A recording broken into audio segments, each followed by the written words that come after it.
Inverse trigonometric से संबंधित सभी फॉर्मूला, जो कि हमारे क्लास 12th का सेकंड चैप्टर है और ये हमारे बिहार बोर्ड के एग्जाम की दृष्टि से बहुत महत्व रखता है ये चैप्टर। तो बगैर देर के हम स्टार्ट करते हैं। और ये BS, EVN, CBSE दोनों के लिए महत्व रखता है। VBI सूत्र है इस वीडियो के अंदर। आइए तो इन्वर्स ट्रिगोनोमेट्रिक फंक्शन से पहले हम जानेंगे ट्रिगोनोमेट्रिक फंक्शन, त्रिकोणमितीय फलन। इस ये जो चार्ट है सो 10th और 11th के लिए ज़्यादा महत्व रखता है, परंतु 12th को समझने के लिए इसे पढ़ना अनिवार्य है। तो इस चार्ट में त्रिकोणमितीय फलन का प्रांत और परिसर, डोमेन और रेंज दिया गया है, इसे हमें याद कर लेना चाहिए। इससे क्या होता है, 12th के इन्वर्स ट्रिगोनोमेट्रिक फंक्शन के डोमेन और रेंज याद करने या उसे समझने में आसानी होती है। इसे आप स्क्रीनशॉट ले लीजिए और याद कर लीजिएगा कॉपी में फेयर करके। तो आइए बगैर देरी किए हुए हम इन्वर्स ट्रिगोनोमेट्रिक फंक्शन की ओर बढ़ते हैं। तो ये चार्ट है हमारा इन्वर्स ट्रिगोनोमेट्रिक फंक्शन से संबंधित। इन्वर्स ट्रिगोनोमेट्रिक फंक्शन से संबंधित ये चार्ट है। इसमें इन्वर्स ट्रिगोनोमेट्रिक फंक्शंस के सभी डोमेन और रेंज दिए गए हैं। जैसे y बराबर साइन इनवर्स x का डोमेन होता है क्लोज इंटरवल -1 से 1 और रेंज होता है क्लोज इंटरवल -π/2 से π/2। वैसे ही cos इनवर्स x का होता है क्लोज इंटरवल -1 से 1 और परिसर होता है क्लोज इंटरवल 0 से π। tan इनवर्स x का रियल नंबर होता है, r मतलब रियल नंबर, और परिसर होता है ओपन इंटरवल -π/2 से π/2। वैसे ही जितने भी 6 प्रतिलोम त्रिकोणमितीय फलन इन्वर्स ट्रिगोनोमेट्रिक फंक्शन है उसके रेंज और डोमेन दिए गए हैं। और हमारे लिए रेंज ज़्यादा महत्व रखता है। एग्जाम में जरूर पूछता है, एक ऑब्जेक्टिव देगा जैसे साइन इनवर्स x दे देगा और उसका रेंज पूछ देगा, और तो ऑप्शन में हमारा लगाना होता है क्लोज इंटरवल -π/2 से π/2। और आइए अब हम महत्वपूर्ण सूत्र की ओर बढ़ते हैं। तो सूत्र हमारा जैसे टाइप पर होता है। जैसे ये पहला टाइप है, 1 से 6 तक एक टाइप चलता है। जैसे साइन इनवर्स x तो x, cos इनवर्स x तो x, tan इनवर्स x तो उसका x हो जाएगा, cot इनवर्स x तो x हो जाएगा, sec इनवर्स x तो x हो जाएगा। ऐसे ही छठा है हमारा cosec इनवर्स x तो x। और अब 7 से 12 तक एक ग्रुप है। जैसे साइन इनवर्स पहले और तब साइन x है तो दोनों का हो जाएगा x हो जाएगा। वैसे ही ये 7 से 12 तक है। जैसे cos इनवर्स cos x तो उसका x आंसर। इस पे आधारित ऑब्जेक्टिव जरूर पूछता है। अब इधर ब्रैकेट में जो है ये सब्जेक्टिव सॉल्व करने की दृष्टि से बहुत ज़्यादा महत्व रखता है। जैसे 1 - cos थीटा इस रूप का सब्जेक्टिव में टर्म आएगा और उस जगह पर हम 2 sin स्क्वायर थीटा/2 रखेंगे तो सब्जेक्टिव हमारा सॉल्व हो जाएगा। ऐसे ही sin थीटा आएगा 2 sin थीटा/2 cos थीटा/2 इस रूप पर रहेगा। जैसे x में रहेगा, y में रहेगा, z में रहेगा, किसी में भी हम रख देंगे और वो सब्जेक्टिव सॉल्व हो जाएगा। और इस आधार पर जो है सब्जेक्टिव बहुत ज़्यादा रहता है हमारे, और एग्जाम में भी आता है इस आधार वाला।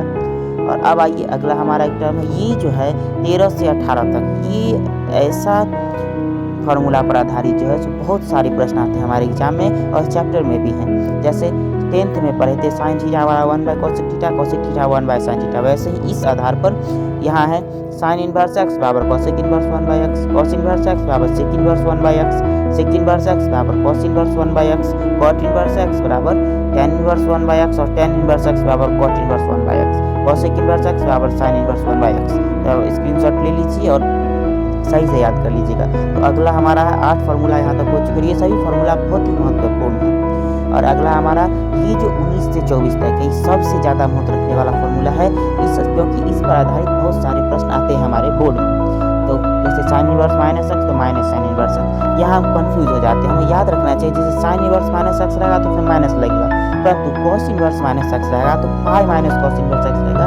यहाँ पर यही याद रखने की चीज़ है। जैसे tan इनवर्स x तो minus tan inverse x, cot inverse x तो पाई cot inverse x, sec inverse -x तो पाई sec inverse x, cosec inverse -x तो cosec इनवर्स x। ये बहुत ज़्यादा, और cosec वाला ज़्यादा कंफ्यूज करता है बच्चे को। जैसे sec में हम रख देते हैं -sec और cosec में कर देते हैं पाई माइनस, तो यही गलत है। यहाँ sec इनवर्स -x में रहता है पाई sec इनवर्स x और cosec इनवर्स -x में रहता है cosec इनवर्स x। अगला हमारा है ये, इस पर आधारित बहुत सारे प्रश्न आते हैं। जैसे sine inverse x plus cos inverse x बराबर π/2, tan inverse x plus cot inverse x बराबर π/2 और sec inverse x plus cosec inverse x बराबर π/2। इस पर आधारित आते हैं तो जैसे x के जगह π/2 रखेगा और बराबर में पूछेगा तो π/2 में लगाना रहता है। जैसे x यहाँ पर y tan inverse x plus sin inverse cos inverse y, वो भी रहेगा हमारा π/2 sin inverse theta plus cosec inverse theta बराबर पाई बाई 2 ही होगा। और अब आइए हमारा 18वां क्वेश्चन। ये 18वां क्वेश्चन जो 28वां फॉर्मूला है। ये फॉर्मूला बहुत ज़्यादा महत्व रखता है हमारे बोर्ड की दृष्टि से। tan inverse x plus tan inverse y बराबर tan inverse x plus y बटे 1 माइनस x इंटू y। इस आधार पर बहुत सारे प्रश्न बनते हैं हमारे बोर्ड में, इसे हमें अच्छे तरीके से याद कर लेना चाहिए और भूलना नहीं है, ऐसे याद करना है, समझे। और उसको ट्रिक से याद कीजिए, क्योंकि भी आपको बताए जाएंगे अगले वीडियो में। तो आगे बढ़ते हैं, आप स्क्रीनशॉट ले लीजिए, इसका शेयर कर लीजिए। आगे 29वां क्वेश्चन, 29वां फार्मूला है जैसे tan inverse x plus tan inverse y पर होते, यहाँ पर x प्लस y था, यहाँ tan inverse x minus tan inverse y पर है, तो यहाँ x माइनस y हो जाएगा। लेकिन 1 plus x into y, tan inverse x minus tan inverse y बराबर tan inverse x minus y बटे 1 प्लस x इंटू y। और ये तीन जो फार्मूला है अगला हमारा, तो वह है 3 tan इनवर्स x पर आधारित। जैसे इसमें बहुत सारे प्रश्न आते हैं, बहुत सारे बच्चे इसमें कंफ्यूज हुए थे। जैसे 2 tan इनवर्स x कितना हो जाए tan inverse x minus 1 minus x into y, और जैसे 2 tan इनवर्स x और sin इनवर्स हमको लिखना है, तो sin इनवर्स x बटे 1 प्लस x स्क्वायर होता है। माइनस और प्लस में अंतर है, इतना याद रखिएगा। ये दोनों में माइनस और प्लस में अंतर है, इतना याद रखिएगा।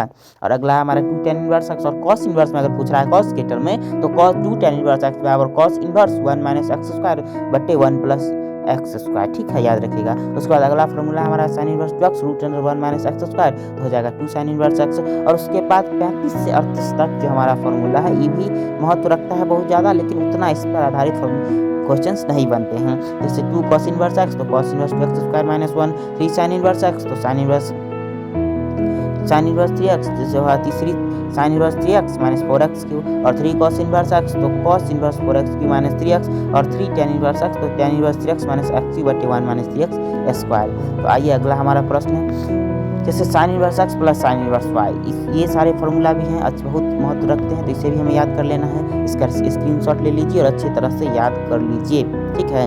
अब अगला आइए, आगे हम बढ़ते हैं नोट की ओर। ये नोट जो है सो बहुत ज़्यादा महत्व रखता है हमारे सब्जेक्टिव बनाने की दृष्टि से।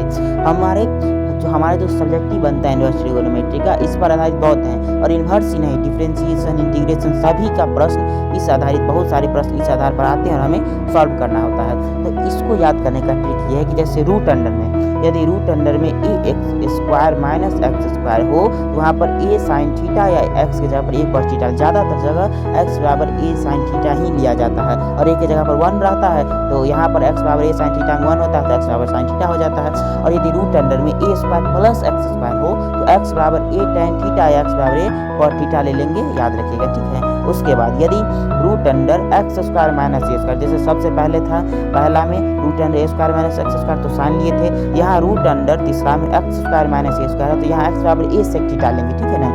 उसके बाद सबसे लास्ट और सबसे इम्पोर्टेंट चौथा जो है root under a minus x but a plus x, अगर इस रूप का रहे तो इसमें हम क्या करेंगे, एक्स बराबर ए cos 2 थीटा ले लेंगे। और ए cos 2 थीटा लेने पर इस आधार पर बहुत सारे प्रश्न रहते हैं हमारे में, सब्जेक्टिव 5 मार्क्स वाला भी प्रश्न रहता है। तो चलिए, आशा करते हैं आपको ये वीडियो अच्छा लगा होगा। अच्छा लगा तो लाइक और सब्सक्राइब जरूर कीजिएगा।